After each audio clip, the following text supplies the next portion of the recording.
মৰমৰ ছাত্ৰ ছাত্ৰীসকল RS টিউশ্যন চেণ্টাৰলৈ তোমালোকক স্বাগতম জনাইছোঁ। আজি আমি আলোচনা কৰিবলৈ লৈছোঁ নৱমমান শ্ৰেণীৰ সাহিত্য সুভাষৰ 2 নম্বৰটো আছামিছৰ 2 নম্বৰটো অধ্যায় মানৱ বন্দনা। এইটো আমাৰ বৰ ইম্পৰ্টেণ্ট লেসন। তোমালোকে এইটো ভিডিঅ' চালে আৰু এইটো লেসনৰ পৰা যিমানখিনি নম্বৰ আহিব গোটেইখিনি নম্বৰ পাবলৈ সক্ষম হ'বা। গতিকে স্কিপ নকৰাকৈ ভিডিঅ'টো প্ৰথমৰ পৰা শেষলৈ চোৱা। মই গোটেইখিনি প্ৰশ্ন একেবাৰে ছুটি নিয়মত ছুটি একদম সৰুকৈ যিমানখিনি পৰা যায় আৰু সৰুকৈ তোমালোকক ইয়াতে আলোচনা কৰি দিম। গতিকে চোৱা 1 নম্বৰটোত আছে চমু উত্তৰ দিয়া। ক নম্বৰটো মানুহেই পৰাৎপৰ বোলা কথাষাৰৰ অৰ্থ কি?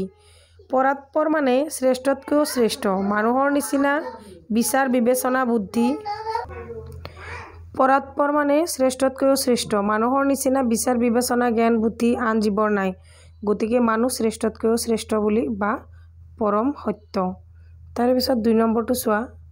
খ নম্বৰটো মানুহৰ মায়াবী জীৱ বোলাৰ অৰ্থ কি? ইয়াতে চোৱা মায়াবী মানে মায়া মোহ ভ্ৰান্তি আদি উপজোৱা জীৱ। এইকেইটা গুণ মানুহৰ মাজত বিৰাজমান। বোধশক্তি অনুভূতি প্ৰধান জীৱ। মানুহৰ অন্তৰত মায়া মমতা মোহ ক্ৰান্তি আদি উপজে বাবেই মানুহক মায়াবী জীৱ আখ্যা দিছে। তাৰে পিছৰ গ নম্বৰটো চোৱা। পাদ্য অৰ্ঘ লৈ মানুহক পূজা কৰাৰ অৰ্থ কি? Important question. পাদ্য অৰ্ঘ লৈ মানুহক পূজা কৰাৰ অৰ্থ কি? চোৱা পাদ্য শব্দৰ অৰ্থ ভৰি ধুবলৈ দিয়া পানী আৰু অৰ্ঘ শব্দৰ অৰ্থ হ'ল পূজাৰ উপকৰণ।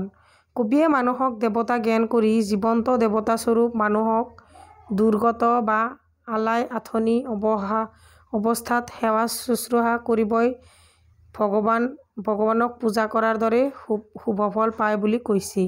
সেয়ে ভগৱানক পুত জলেৰে চৰণ ধুৱাই নানা উপচাৰেৰে পুজি কৰিৰ দৰে আমি মানৱ সেৱা কৰা উচিত। এয়াই পাদ্য অৰ্ঘ লৈ মানুহক পূজা কৰাৰ প্ৰকৃত অৰ্থ।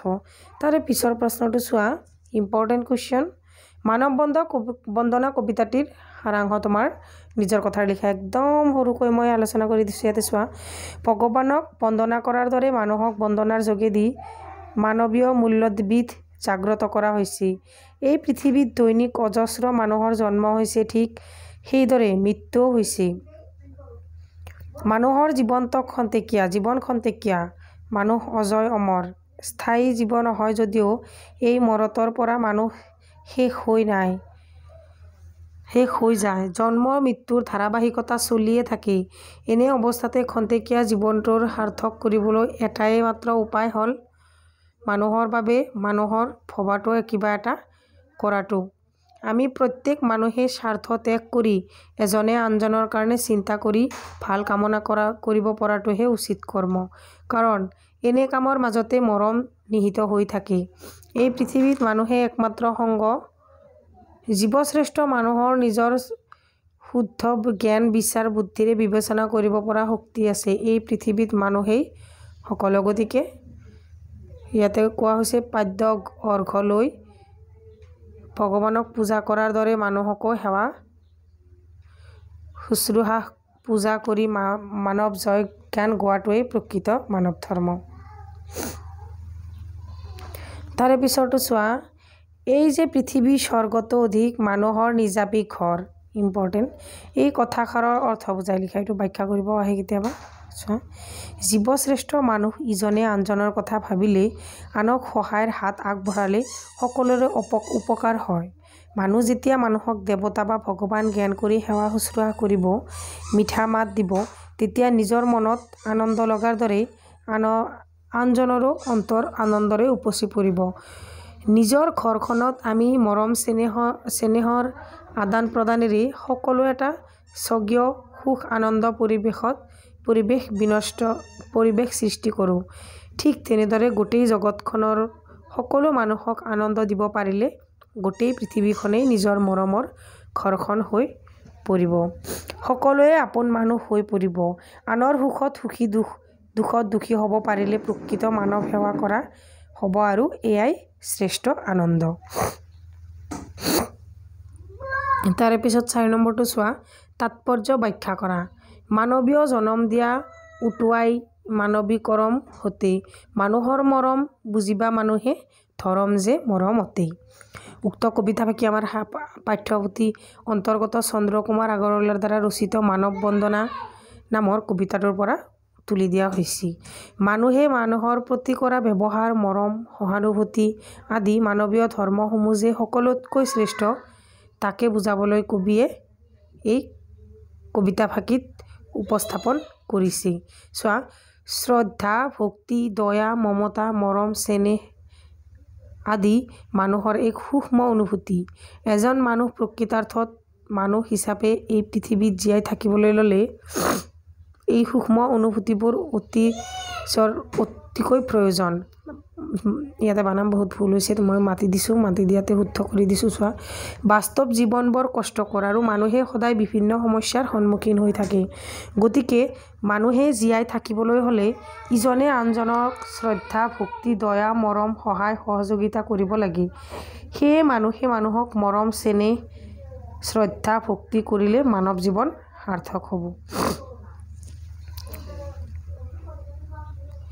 তাৰে পিছৰটো চোৱা, মানুহেই দেৱ মানুহেই সেৱ মানুহ বিনে নাই কেৱ কৰা কৰা পূজা পাদ্য অৰ্ঘ লৈ জয় জয় মানৱ দেৱ। ইম্পৰ্টেণ্ট ব্যাখ্যা এইটো পৰীক্ষাত আহিব পাৰে এইবাৰ।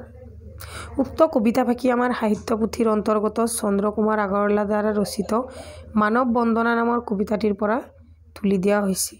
সহজ ভাষাত লিখিবা। ইয়াত মানুহক জীৱশ্ৰেষ্ঠ হিচাপে প্ৰতিপন্ন কৰিবলৈ গৈ কবিয়ে এই কবিতাফাঁকি উপস্থাপন কৰিছে। কবিৰ মতে মানৱ জীৱন অতি ক্ষণস্থায়ী। মানুহৰ এই খন্তেকীয়া জীৱনটো অধিক মনোমোহা, সুন্দৰ আৰু সাৰ্থক কৰিবলৈ হ'লে পৃথিৱীত বাস কৰা মানুহবোৰক একমাত্ৰ ভগৱান বুলি জানি পূজা কৰিব লাগে। কবিৰ মতে দেৱ সদৃশ সেয়ে মানুহক পূজা, সেৱা, মৰম, চেনেহ আৰু সেৱা শ্ৰদ্ধা কৰাটো উচিত। সেয়ে মানুহে মানুহৰ প্ৰতি কৰা কৰ্মতেই প্ৰকৃত ধৰ্মৰ সন্ধান পোৱা যায় বুলি কৈছে। তাৰে পিছত 5 নম্বৰটো চোৱা, সমাৰ্থক শব্দ লিখা। এইবিলাকো পৰীক্ষাত আহে।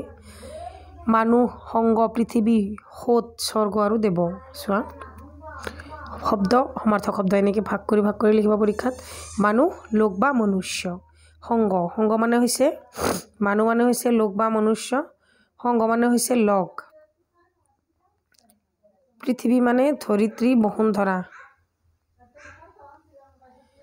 সৎ মানে প্ৰবাহ বা ধাৰা।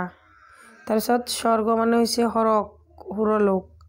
তাৰপিছত দেৱ মানে হৈছে দেৱতা, সুৰ।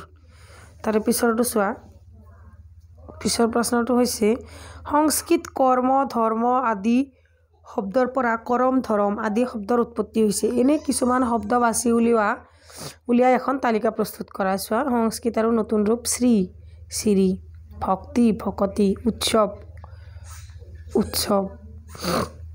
তাৰপিছত স্বাদ, সোৱাদ। ঠিক তেনেদৰে মিত্ৰ, মিতিৰ, ৰত্ন, ৰতন। গতিকে এইখিনিয়ে আছিল আজি আমাৰ প্ৰশ্ন। গতিকে মই পাঠটোৰ আটাইবোৰ প্ৰশ্ন আলোচনা কৰি দিছোঁ। তোমালোকে ভিডিঅ'টো চাই ধুনীয়াকৈ বহীত লিখি ল'বা। Thank you for ৱাটছ।